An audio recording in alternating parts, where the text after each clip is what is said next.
En aquel tiempo, Jesús dijo a la gente: el reino de los cielos se parece también a la red que echan en el mar y recoge toda clase de peces. Cuando está llena, la arrastran a la orilla, se sientan y reúnen los buenos en cestos y los malos los tiran. Lo mismo sucederá al final del tiempo. Saldrán los ángeles, separarán a los malos de los buenos y los echarán al horno encendido.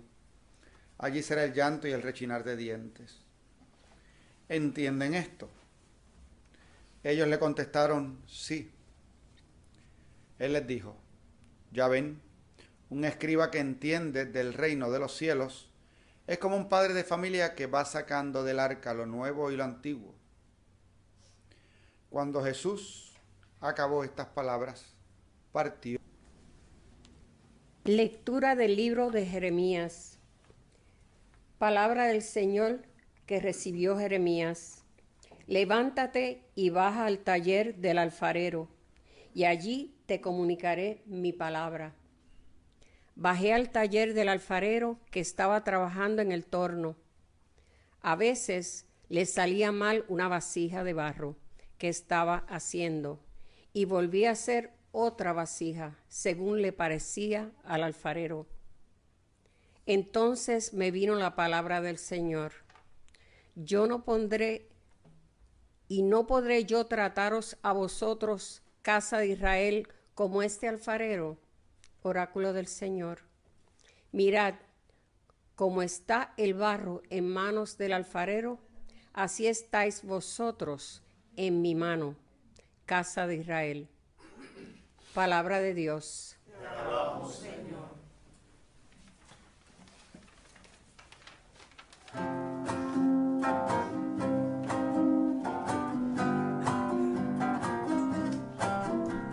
Dichoso a quien auxilia el Dios de Jacob.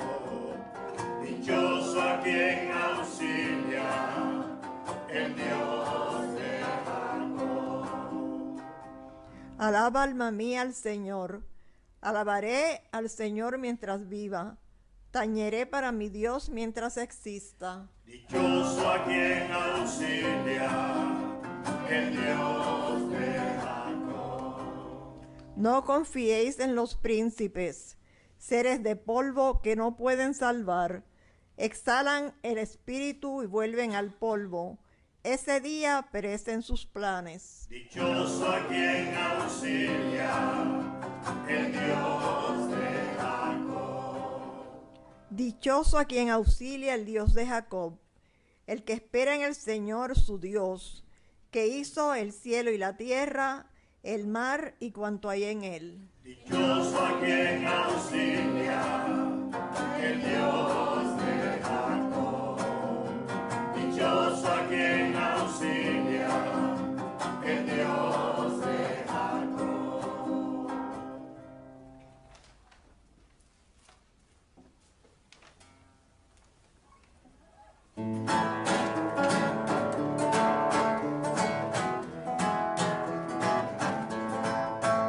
En el cielo todos cantan aleluya, yo también quiero cantar.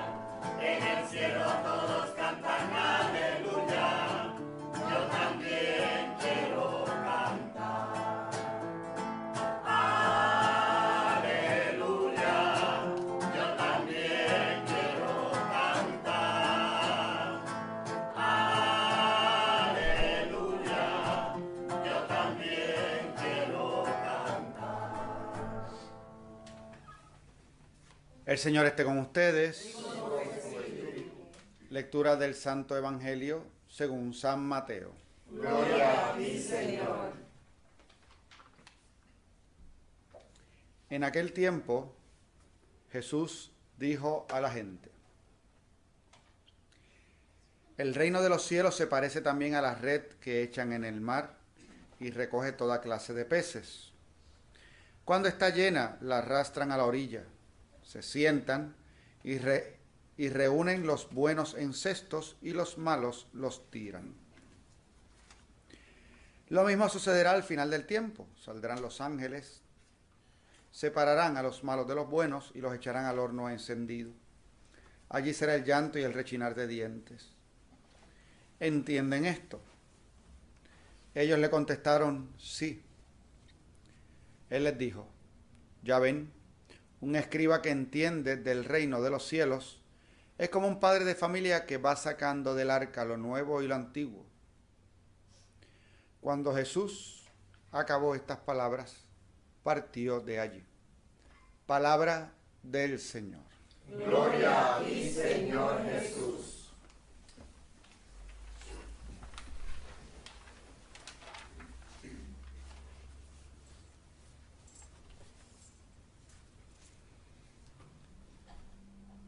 En el Evangelio seguimos escuchando las parábolas sobre el reino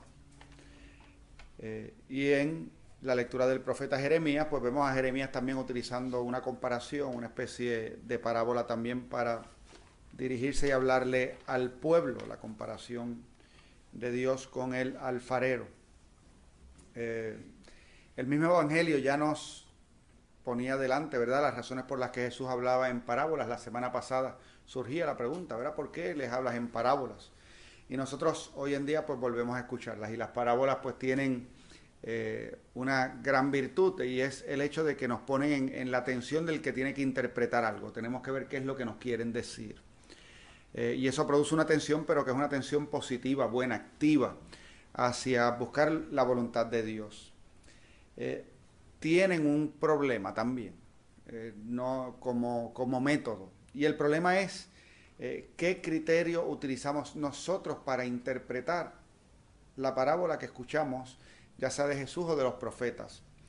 Ya escuchamos la de Jeremías, ya escuchamos las de Jesús. ¿Qué criterio usas tú? Pues pasa igual que con una predicación o un sermón. Cuando vamos a la iglesia escuchamos la predicación del sacerdote, del diácono, o podemos ir a un retiro, escuchamos la predicación de alguien. Igual, tenemos criterios para interpretar lo que estamos escuchando. Eso es una especie de filtro. Todos los tenemos. No es que haya alguien que no lo tenga. Todos los tenemos. Ponemos filtros que tienen que ver con nuestra crianza, con nuestros valores, con nuestras familias, con nuestro desarrollo, con nuestro grado, nivel de madurez, hasta con aquellas cosas que yo considero importantes en la vida. Todo eso está dentro de uno. El otro día, estando en un lugar del que hablaré dentro de un ratito, pues aprendí el significado específico de una palabra muy interesante, tosudo. Es una palabra en español, tosudo. Uno es tosudo. Es muy parecido a lo que es ser testarudo. Pero el tosudo es aquel que se mantiene en su punto aunque se le demuestre que no tiene la razón. El asunto es que nosotros, delante de la palabra de Dios, también podemos ser tosudos, ¿verdad? Podemos en un momento dado tener esta insistencia porque ya tengo unos valores o sea, unos valores antes de que yo cargo. Así que cuando me están predicando, cuando me están hablando, si yo tengo como punto de partida todo eso, pues la predicación va a pasar por esos filtros y al final yo voy a coger para mí lo que queda, lo que sobra, después que pase por todos esos filtros.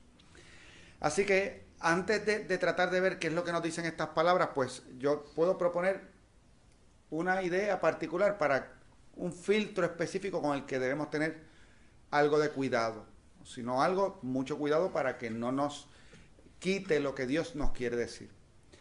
Cuando usted va a interpretar la palabra de Dios, cuando usted la va a escuchar, además de haber pedido al Espíritu que le oriente, además de también buscar ayuda, las Biblias tienen notas que te pueden ayudar a interpretar un texto. Al final, pregúntate, ¿cómo esta palabra me transforma a mí? Si después que tú lees una lectura o escuchas un sermón o estás en algún lugar, tu cerebro lo único que te dice es que eso es buenísimo para alguien que no está ahí, tu interpretación es incorrecta.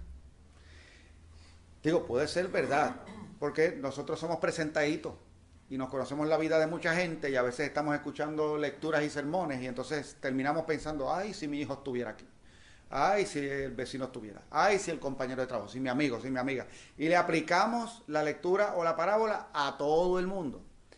Sin embargo, uno no mira hacia adentro, hacia uno mismo. La verdad es que cada vez que escucho la palabra de Dios tengo que preguntarme qué me está diciendo, o sea, cómo me mueve la conversión. Esto es importante cuando vemos, por ejemplo, esa lectura de Jeremías. Jeremías va al taller del alfarero, ve unas acciones simples de este alfarero y tenemos que preguntarnos qué significa. De hecho, está muy parecido a lo que también el Evangelio nos va a traer. Y esta parábola pone a Dios en el lugar del alfarero. Es aquel que crea, que moldea y que va haciendo las cosas, pero que no siempre quedan como Él quiere. Así que cuando no queda bien, ¿qué hace el alfarero? Destruye lo que está haciendo y lo rehace, a veces con el mismo barro. De tal manera de que ya se le abra al pueblo de que el Señor va a hacer un juicio sobre esa obra que está realizando, para que permanezca o no. Cuando uno lee el profeta Jeremías se da cuenta que es una propuesta de conversión. Porque uno de los problemas también que tienen las parábolas es que como nos presentan nuestra relación con Dios con imágenes, pues hay ciertos elementos que específicamente no puede poner. Por ejemplo, el barro no tiene voluntad propia, nosotros sí. Igual cuando Jesús nos propone en la parábola que el reino es como el pescador que tira la red y coge toda clase de peces. Volvemos, los peces no cuentan con el libre albedrío con el que contamos nosotros. ¿Qué hace que un pez sea bueno o malo? No es lo mismo que hace que una persona sea buena o mala. Son dos cosas distintas. Se utiliza el concepto para que entendamos algo, pero ahí está entre medio lo que es nuestra libertad, nuestra capacidad de elegir, de hacer el bien y de hacer el mal. Y tanto en un caso como en el otro, como en la parábola de la pesca, como en la del alfarero, en ambos casos lo que se nos propone es un camino de conversión. Es, recuerda que van a examinar tu vida. Y al final, Dios quiere hacer algo bueno y quiere recrear. Y si esto no está bien, pues va a recrear las cosas. Nosotros vemos en esta lectura del profeta Isaías que de hecho esa nueva creación se da en Jesucristo. Es el momento en que Dios recrea a su pueblo y hace por lo tanto y transmite ahora un mensaje que es universal, que no se basa solamente en pertenecer a un pueblo por un elemento fisiológico, descendientes de Abraham, ahora pertenecemos al nuevo pueblo de Dios porque aceptamos a Jesucristo desde la fe. Y con las aguas del bautismo somos transformados en hijos de Dios. Y esa invitación es para el mundo entero. Ese es el Dios que recrea. También la parábola siempre tiene la buena noticia. La buena noticia es Dios crea, transforma, recrea. Estamos en manos del Señor y Dios nos va formando, nos va trabajando. Distintas maneras de ver la misma parábola. Estoy en las manos del Señor y el Señor es el que me va a ir formando. Luego el otro aspecto. ¿Pero qué pasa? Porque esa vasija entonces a veces no sale bien. Y tenemos que pensar en lo que ponemos nosotros en ese camino, en nuestra libertad, en nuestras decisiones, en lo que hacemos, cómo vivo la caridad, cómo vivo mis relaciones con los demás, cómo está mi adhesión al Señor, mi adoración al Señor.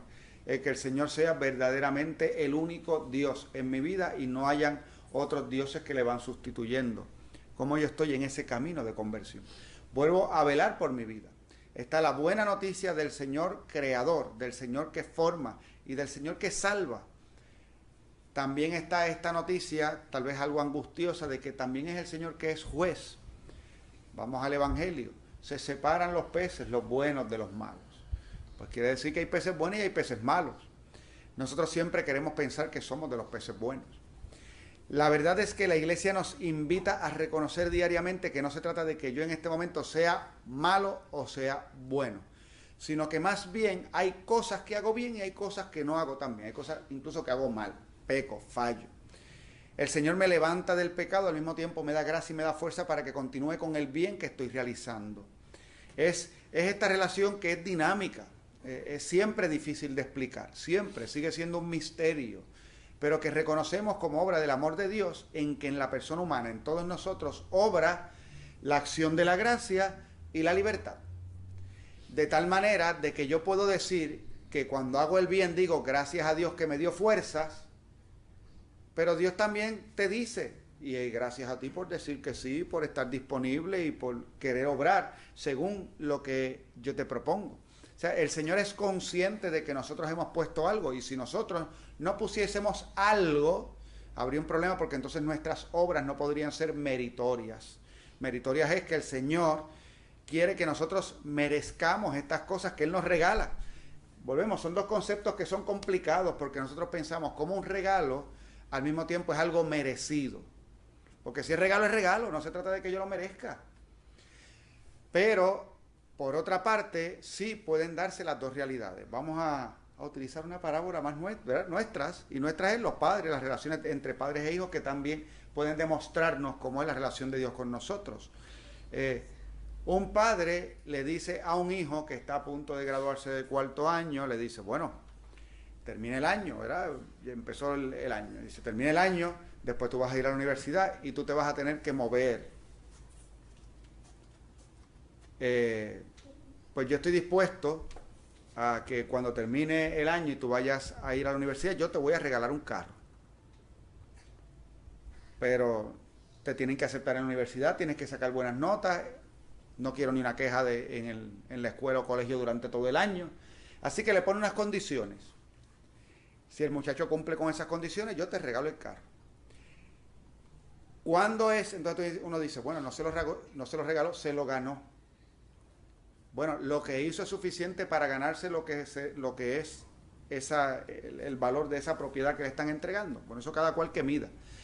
Pero en el fondo hay momentos donde uno sabe que el regalo que te estoy dando es desproporcional. Lo que tú hiciste para merecerlo, entonces no es tanto como para que te merezcas esto que te estoy dando, porque esto es grande. Sin embargo, yo puedo poner como criterio el que para que tú merezcas esto, hagas esto, aunque esto comparado con el regalo que te doy es pequeño. Así que el bien que nosotros hacemos, la vivencia de la caridad nuestra, que es constante, nos merecen. O sea, tiene merecimientos delante de Dios, porque Él ha querido que eso sea así. Tenemos que estar claros que aunque merezcan, yo no puedo decir que merecen la gracia que Cristo nos ganó desde la cruz. Es gratuita. Simplemente porque es absolutamente desproporcional, porque eso es tan grande que no hay forma que yo pueda estar delante de Dios y diciéndole, no, es que Cristo, o sea, Él murió por mí porque con lo bueno que yo soy se supone que Él muriera por mí. No. Es una acción también libre y voluntaria del Hijo de Dios, que sabe que necesitábamos de su gracia para ser salvados. Nadie nos sacaba de ese hoyo, solo Él nos podía sacar. Y al mismo tiempo pone unas condiciones para que eso funcione en nosotros de tal manera que nos saquen del hoyo y nos eleven a la dignidad de hijos de Dios. Como condición, la fe, aceptarle, recibirle, creer en Él. Y luego, no solo creer en Él, sino vivir como aquel que cree en Él. Porque ya no lo dice la palabra de Dios. La fe sin obras es fe muerta. Si no se trata solamente de decir creo. El otro día tuve una conversación interesantísima con un caballero de unos criterios también muy particulares. No es una persona religiosa en términos de asistir a una iglesia, pero tiene amigos que van a misa y a cultos los domingos y van y hablan con él. Y un día pues tuvo esta confrontación que era más de tipo intelectual pero interesante, con alguien que le cuestiona, pero tú no, dice, pero tú no crees. Y él dijo, no, yo no creo. Y luego, pues entonces uno enseguida se asusta porque uno dice, Dios mío, ¿cómo que no cree? Y esta era la interpretación de este caballero, interesantísima para mí, de su visión de vida. Él decía, es que yo no puedo decir, creo en algo de lo que yo estoy cierto. El yo decir creo implica duda. Miren su visión. Porque yo lo que veo es que la gente que dice que cree, creen hasta que les duele un dedo. Cuando les duele un dedo dejan de creer. Y reniegan de aquello que dijeron creer. Para mí eso es tan cierto que no es que simplemente es verdad. Yo no creo, es que es verdad.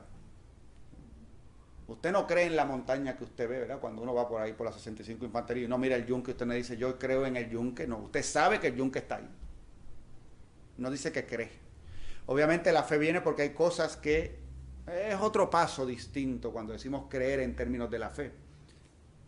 Y pongo la visión de este hombre porque me parecía interesantísima en su relación con Dios, cómo esta persona podía hablar de su convicción. Y al tener esa convicción tal que él dice, no creo, eso le lleva a ser una persona muy firme en todas sus convicciones.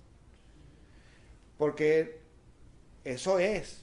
El cristiano cuando cree, o cuando acepta, o cuando está convencido, pues si yo estoy convencido de la presencia de Dios en mi vida, eso me tiene que transformar. Vuelve a ser una llamada a la conversión. La fe sin obras es fe muerta, o mi libertad está puesta en esta relación donde yo sé que el Señor quiere que yo merezca lo que Él me da como un don. Y al final entonces Él va a decidir, y yo tengo que saber que Él va a decidir. Cuando vemos la parábola de los peces que recoge el pescador, tiene por una parte esta noticia buena. Se tira a la red y coge toda clase de peces. La llamada es universal. Dios quiere que todo el mundo caiga en esa red. Por lo tanto, para entrar uno dice, pues qué bueno porque Dios me está convocando y me quiere y me ama. Volvemos a dos realidades que se unen, que son complicadas a veces de explicar. Te ama y te quiere y Dios sabe que tú eres especial. Pero todos los que están en la red son especiales, así. Tú no eres más especial que nadie. De tal manera que no pienses que caíste en la red y tú dices, viste, qué bueno soy que caí en la red. No es que en la red de ahí cayó todo el mundo. Todavía puedes caer en la cesta de los peces malos. Porque después que va a venir la división, la red se tiró para todo el mundo. Piense, por ejemplo, en esta misa. Estamos aquí en la misa del Canal 13. Ahí sale la señal. Estamos ahora en el proceso de montar el transmisor. Saben que estamos teniendo dificultades todavía en el canal. El transmisor... Me voy a desviar del tema, bendito, esto es problemático, pero el Canal 13, su transmisor está en el Yunque, no acá en Carolina. En Carolina se trabajan las cosas, se transmiten por microondas hasta el Yunque, una antena especial, una señal que llega al Yunque y ahí el transmisor coge esa señal y es la que distribuye a toda la isla. Esa es la red, se tira a todo el mundo. Usted puede escucharlo, se puede sentar, puede ver la misa completa, puede ver solamente el sermón, o empezó a escuchar y dijo... hay un cura ahí predicando, yo no quiero saber nada de eso, ¡pum! Y apagó. La red se tiró. Coge toda clase de peces. Todos pueden escuchar. Pero no solo eso, si usted va un domingo a la iglesia, y esto yo lo repito con frecuencia porque me gusta de la iglesia y de la iglesia particularmente cristiana, la apertura en términos de que ahí las puertas están, si están cerradas, hay alguien en la puerta para abrírtela, para que entres, porque de lo que se trata es de que llegues, de que estés, de que compartas. Tú para entrar a una celebración en una iglesia católica no tienes que pasar por ningún rito especial. Entras y ya. De hecho, en general en las iglesias cristianas es así. Tú entras y ya. Luego se te puede educar y se te puede enseñar. A veces tenemos problemas con algunos de los cristianos que piensan que cuando tú entras ya tienes que estar debidamente formado, y no. Así que por eso las comunidades tenemos que tener mucha paciencia con la gente que llega, antes de salir con el látigo de las instrucciones, porque el que llegó puede ser alguien que ha llegado por primera vez y no tiene ni idea de lo que está pasando allí. Y si lo primero que se encuentra es alguien que le mira de arriba abajo y le empieza a dar instrucciones y no te pares, no hagas esto, no hagas lo otro, pues se asusta y no vuelve. Aquí se trata de tirar la red y dar espacios para la conversión, y dar espacios para que la palabra de Dios obre en todo aquel que llega, porque la red se tira a todos, la buena noticia, a todos. La noticia difícil, nos van a separar, hay juicio, lo hay. De entrada, nosotros sabemos y lo vemos en el mundo, lo vemos en las noticias. Hay gente que sus acciones, cuando uno las mira, nos sacuden, nos sacuden. Y estamos claros que porque alguien tenga un sello de religioso o religiosa, automáticamente eso no le hace bueno.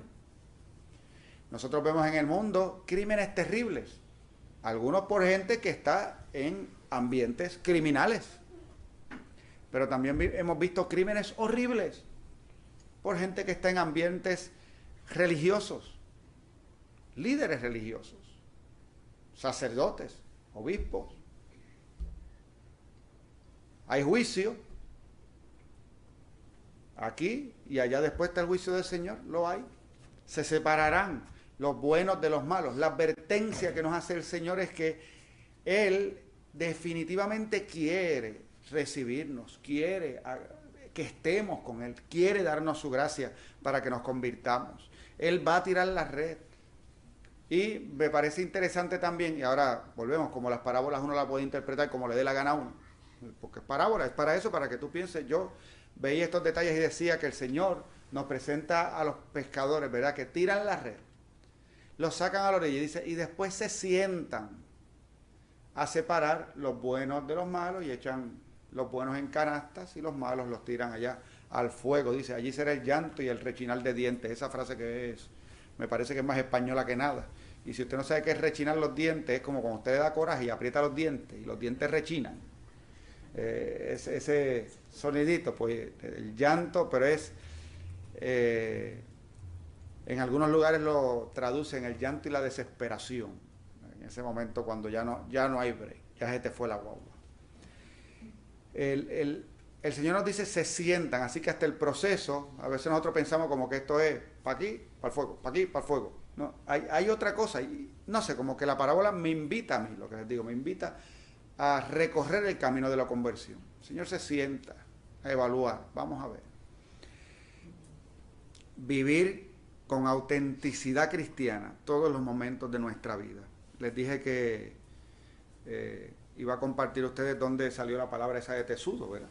Estuve en estos días en el funeral de la mamá de un buen amigo, de un gran amigo. Y esta señora, aunque yo la conocía poco, la conocí en algunos momentos estando en el hospital, una persona de 88 años, una cristiana de una convicción sólida, de una vivencia y de una transparencia en su vida extraordinaria. Cristiana que no participaba de la iglesia católica, iba a una iglesia evangélica. Un ejemplo de vida excepcional, como madre, como cristiana. Les he dicho, 88 años, durante los últimos meses estuvo en un tratamiento por un cáncer que volvió y se sometió a estos tratamientos con una fuerza increíble y extendió su vida aproximadamente como 7 u 8 meses adicionales. Si no se hubiese tratado, se hubiese muerto hace 8 meses atrás, pero por el tratamiento duró. Y durante esos meses, porque usted no se crea que fueron meses que estuvo allí tirada y que no, haciendo todo lo que pudiese hacer para el bien de otros, de una forma u otra. Impresionante. Pero lo que contaron todos los que hablaron en la celebración, en el funeral, es que toda la celebración, incluyendo la guía que había, porque había hasta como un libretito. Primero se va a hacer esta oración, este es el pastor que va a hablar al principio, luego esta lectura la va a hacer fulano, y te decía, lectura tal, fulano, tal, que es el hijo, fulano que es sobrino, fulano que es una pastora. Después, todo estaba en ese programa.